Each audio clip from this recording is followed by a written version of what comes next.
from day one, it was quite inevitable that IDF forces will be a complete failure in Gaza. That's why you have seen Al-Zamir objecting to go back to Gaza. He never wanted to go back. His troops were there. Previously, they were defeated over and over again. This time when Netanyahu said, I'm mobilizing 100,000 reservists to help you out in Gaza, he said, thanks, but no thanks. We are not going to win in Gaza. We are not going back, in other words. So what you're seeing right now is Turkish military training.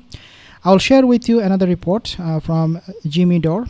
This is something also very, very interesting and relevant. So this was a lost campaign for them. So what really happened? Why I'm talking about this particular thing about IDF's failure? Well, now Israelis, the Zionist forces, they have failed clearly, and this time they have admitted it. Okay, it's not coming from me, it's not coming from Al Jazeera, it is coming directly from the Israeli media and also from IDF. So this is what was reported. Quote, after 2 years of intense conflict in Gaza, Israel's military warns Hamas remains a potent force with around 20,000 fighters and hundreds of rockets capable of striking deep into Israel. Now, the first thing you notice is that the rocket number. How they are getting all of these rockets? How is it even possible? Because we know they are under blockade. They are under sanction. They are being seized. All of their territories are gone. They do not control 85% of the Gaza is completely, of the Gaza city is completely destroyed. But nevertheless, they are still holding up. And they are not just holding up, they are holding up really tight because they have rockets, hundreds of thousands of rockets. And again, it's coming from IDF. Despite IDF claims of killing over 22,000 militants or resistance forces and destroying key tunnels, Hamas has replenished its ranks with new recruits, though less trained. The group, quote, reportedly continues low-level attacks even after the ceasefire, killing 2 Israeli soldiers last week. Now, the problem with this kind of reporting is that the Zionists, they could actually use that as an example of why they need to commit or continue this genocide, right?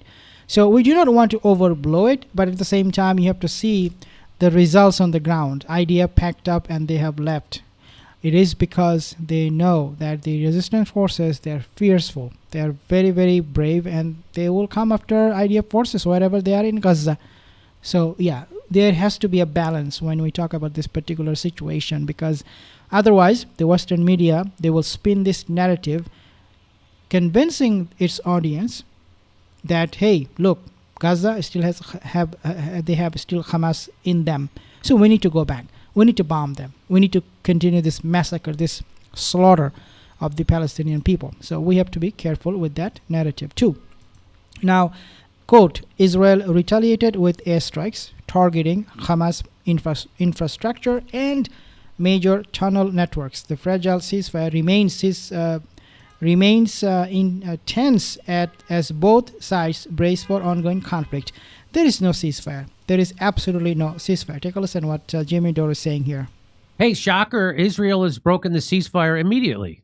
What? In fact, there never really was a ceasefire. They've never stopped slaughtering Palestinians. In fact, Israel has violated the ceasefire 47 times since the truce came into effect in early October, killing 38 Palestinians and wounding another 134. Boy, that Netanyahu, he breaks a ceasefire like a 3-year-old breaks your good china. Am I right?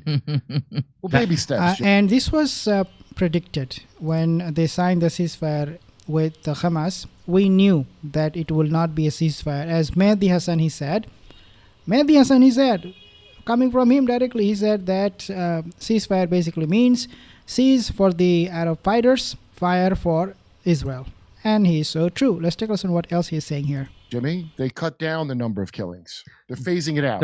Gaza's media office has accused Israel of violating the ceasefire with Hamas 47 times, killing 38 Palestinians and wounding another 143. These violations have included crimes of direct gunfire against civilians. Okay, so now the question is why IDF is breaking ceasefire. Why do they don't care about ceasefire? Well, it is because They know they could never defeat Hamas in Gaza, so they could never leave them alone. They always have to fight. They always, as I said, the narrative is such that they have an excuse all the time for going back to Gaza, killing as many as they want, and that excuse is that Hamas is still there. But believe it or not, what a lot of people they think, including people of Japan, is that Israel is a coward military. They cannot withstand the force of the resistance fighters, and so they are committing genocide, and they will continue to do so. But at the same time, we also have to be careful not to praise anybody, any resistance forces, but praise only diplomacy through which this war could be coming to an end. Subscribe to my channel.